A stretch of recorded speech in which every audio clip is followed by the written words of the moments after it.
What if the one person you relied on for everything suddenly went silent? What if every prayer you whispered vanished into a cold, empty sky, leaving you alone in the dark with an approaching army? This is the terrifying reality of King Saul.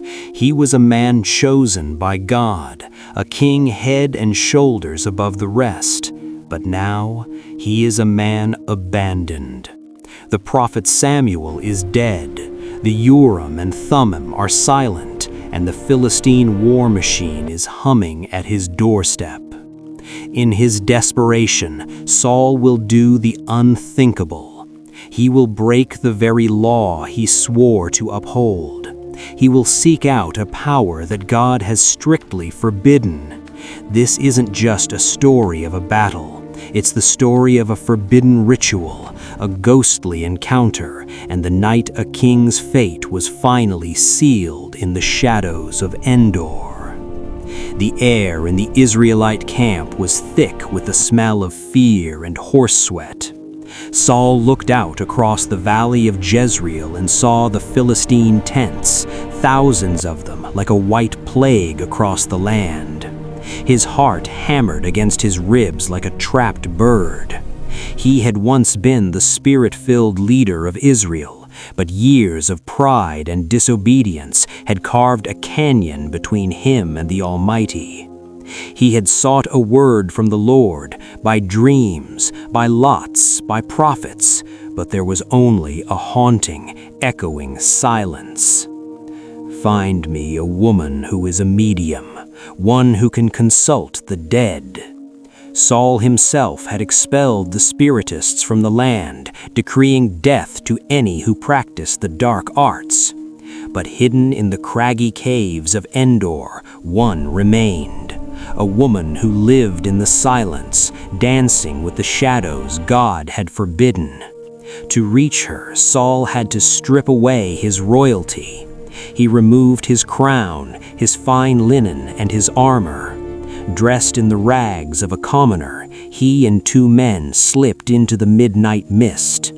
They trekked through the dangerous terrain, every snapping twig sounding like a divine judgment. Finally, they reached a cave where a single flickering oil lamp cast long, distorted shadows against the damp stone walls. Why do you lay a snare for my life? You know what Saul has done. As surely as the Lord lives, no punishment shall come upon you for this. Bring up for me the one I name. Saul was swearing by the name of the living God to protect a woman practicing a craft that the same God called an abomination. The air grew cold. The smell of burning herbs filled the air, mixing with the sharp stink of damp earth. The woman began her incantations. Then a scream ripped through the silence. The witch recoiled, her eyes wide with a terror she had never felt in all her years dealing with the dead.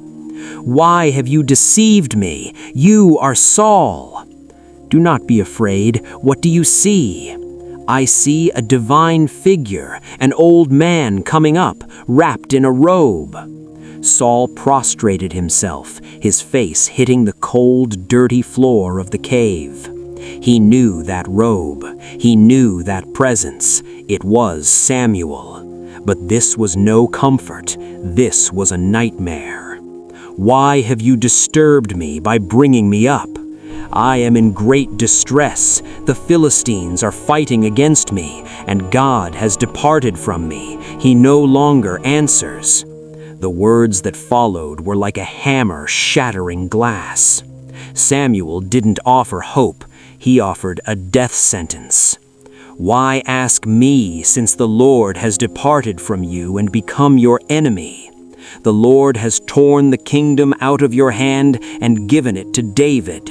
Because you did not obey the voice of the Lord, tomorrow you and your sons will be with me. The Lord will give the army of Israel into the hands of the Philistines. Saul collapsed, the giant of a man, The king of Israel lay paralyzed on the cave floor. He hadn't eaten all day, and the weight of his finality had crushed his very bones. It was a bizarre final meal, a king eating bread prepared by a sorceress in the shadow of his own grave. The sun rose over Gilboa the next morning, but for Saul, the light was gone. The battle was a massacre. His sons fell by the sword. Saul, wounded and desperate, fell upon his own blade. The crown he had tried so hard to keep was taken from his blood-stained brow. This is the tragedy of Saul. He thought he could find in the darkness what he had lost in the light. He thought a forbidden ritual could replace a broken relationship. Like Saul, we often face moments of silence. We face Philistine armies in our own lives, debts, health crises, or broken families. The temptation is always there to look for shortcuts in the shadows, to seek answers where God has told us not to go. But the story of Endor reminds us that God's silence is not his absence. It is often a call to repentance, not a reason to rebel. Even when the heavens seem like brass, the answer is never found in the cave of a witch, but at the foot of the cross. Are you seeking answers in the shadows, or are you willing to trust God in the silence?